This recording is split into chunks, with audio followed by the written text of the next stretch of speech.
Shalom bien-aimés, shalom chers frères et sœurs, shalom à vous chers amis.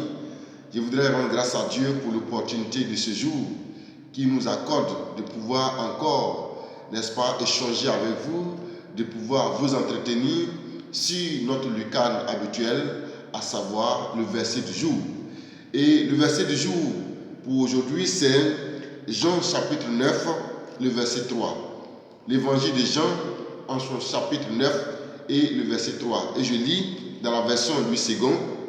Jésus répondit, ce n'est pas que lui ou ses parents aient péché, mais c'est afin que les œuvres de Dieu soient manifestées en lui. Dans la version Parole de vie, il est écrit, toujours dans Jean chapitre 9, verset 3, Jésus répondit, ni lui, ni ses parents, mais puisqu'il est aveugle, on va reconnaître clairement que Dieu agit pour lui. Amen. Bien-aimés frères et sœurs, voici donc le verset, la référence qui nous sert du verset du jour, à savoir Jean chapitre 9, verset 3. C'est une parole que nous venons de lire qui émane clairement de notre Seigneur Jésus-Christ, qui en réalité est une réponse à une des questions que ses disciples lui ont posées quand ils ont vu sur leur chemin un aveugle, et pas n'importe lequel, mais un aveugle de naissance, c'est-à-dire quelqu'un qui est né déjà aveugle. Et à l'issue donc de cette situation peu, je dirais, ordinaire, de ce cas pratiquement difficile à vivre, les disciples étaient certainement un peu perturbés en eux-mêmes. Ils ont eu donc droit à poser la question, Seigneur, qu'est-ce qui a bien pu se passer pour que cet homme puisse naître aveugle? Qu'est-ce qui n'a pas marché dans sa vie pour que cet homme puisse naître aveugle? Pourquoi cet homme est-il né aveugle? Est-ce que c'est parce qu'il a péché pour naître aveugle ou est-ce que c'est parce que ses parents ont péché pour naître aveugle? En d'autres termes, les disciples veulent demander au Seigneur, est-ce que cet homme est en train de subir la conséquence de ses propres péchés ou la conséquence des péchés de ses parents? Puisqu'en réalité, c'est ce qui est de coutume. Lorsque nous voyons quelqu'un vivre une situation difficile, le premier réflexe qui nous vient, c'est de savoir qu'est-ce qu'il a bien pu faire pour être là. Qu'est-ce qu'il a bien pu poser comme acte pour subir une telle vie. Et de façon quotidienne, de façon récurrente, quand quelqu'un vit des moments d'impasse, quand quelqu'un passe des moments très difficiles, extrêmement difficiles, ce qui revient, n'est-ce pas, sur les lèvres, c'est de savoir que cet homme ou cette femme-là est certainement en train de subir les conséquences de ses péchés, ou alors elle est en train de subir les conséquences des péchés de ses ascendants.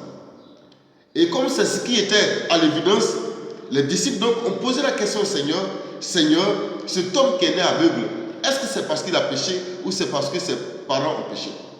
Jésus donc va leur donner la réponse et que nous venons de lire dans Jean chapitre 9, verset 3. Ce n'est pas que lui ou ses parents aient péché, mais c'est afin que les œuvres de Dieu soient manifestées en lui.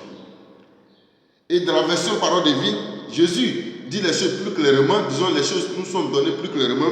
Jésus répondit, ni lui ni ses parents, mais puisqu'il est aveugle, on va reconnaître clairement que Dieu agit pour lui. Ni lui, ni ses parents, mais puisqu'il est aveugle, on va reconnaître clairement que Dieu agit pour lui. Alléluia. Donc, à travers la réponse de Jésus et suite à la question des disciples, je voudrais faire deux petites remarques. La première remarque que nous pouvons faire, c'est que la question des disciples paraît un peu incongrue. Parce qu'on peut admettre que quelqu'un naisse aveugle à cause certainement des méfaits de ses parents, à cause certainement des actes peu recommandables de ses parents. Mais qu'il naisse aveugle à cause de ses péchés, c'est quand même difficile à admettre. Donc déjà, on comprend que les disciples, étant partis sur la base des préjugés, étant partis sur la base des stigmatisations, ont déjà conçu en eux-mêmes que quelqu'un qui vit une situation, c'est soit le fait de ses péchés, soit le fait des péchés de ses parents. Et ça, c'est la première remarque que je voulais faire. Pour montrer combien de fois, nos préjugés, nos appréhensions, nos stigmatisations peuvent nous conduire à avoir un autre regard sur la vie des gens, qui n'est pas forcément ce qu'il devait être. La deuxième remarque que je voudrais faire est relative à la réponse de Jésus. Jésus ne dit pas que ses parents n'ont jamais péché. Jésus ne dit pas que cet homme n'a jamais péché. Mais il dit simplement que, puisqu'il est aveugle, on va reconnaître clairement que Dieu agit pour lui. En d'autres termes, ce n'est ni lui ni ses parents, mais parce qu'il est aveugle, c'est pour que Dieu, les œuvres de Dieu soient manifestées en lui. Les œuvres de Dieu soient manifestées en lui. Bien aimé, quand nous lisons la réponse de Jésus, cela peut nous conduire à déduire 5 situations. Oui, je voudrais donc déduire 5 situations à partir de la réponse de Jésus. Premièrement, à travers la réponse de Jésus, nous pouvons constater et déduire que chaque vie a un but. Chaque vie a un but. On ne vit pas dans le hasard. On ne vit pas parce que nos parents ont eu envie de nous engendrer.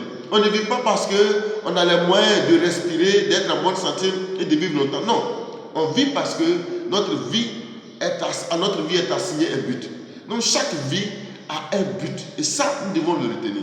Deuxième chose à retenir à travers la réponse de Jésus, c'est que ce ne sont pas les circonstances de la vie qui déterminent le but de la vie.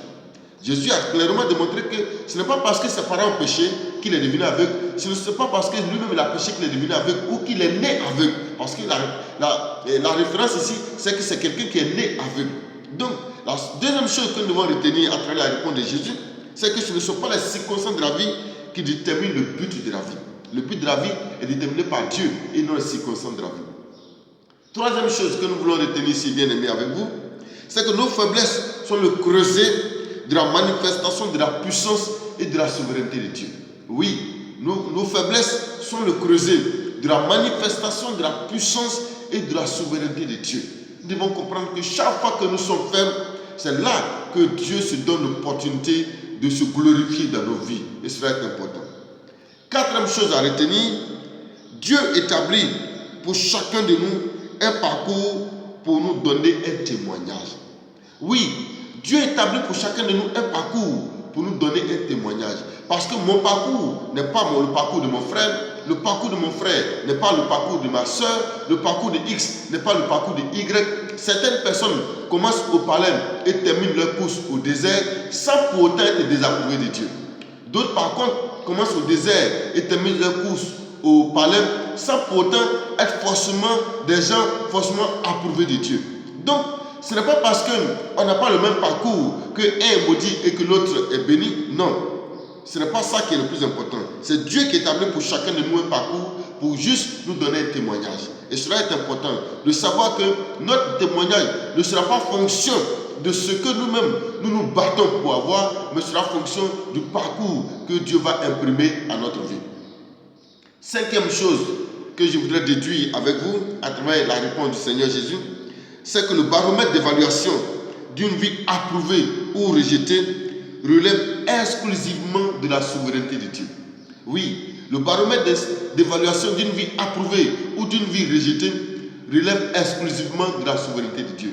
Ce n'est pas à nous les hommes de déterminer qu'un tel est approuvé, qu'un tel autre est banni ou rejeté, mais tout cela relève de la souveraineté de Dieu. Dieu seul détient la vie de chacun d'entre nous. Je voudrais encourager quelqu'un ce matin à ne pas baisser les bras. Quel que soit ce que ton parcours t'a présenté, quel que soit ce que ta vie a été, quel que soit ce que les hommes ont dit de toi, quel que soit ce que tu as entendu toi-même de ta vie, des témoignages ça et là, quel que soit ce que tu as entendu sur les critères de réussite, sur les critères de malédiction, je vais te dire une chose. Le Seigneur dit que si tu traverses les eaux, il sera avec toi et les fleuves ne te submergeront pas. Et si tu marches dans le feu ne te brûlera pas et les flammes n'auront pas raison de toi. Pour te dire simplement, bien-aimé, Dieu a la main sur toi.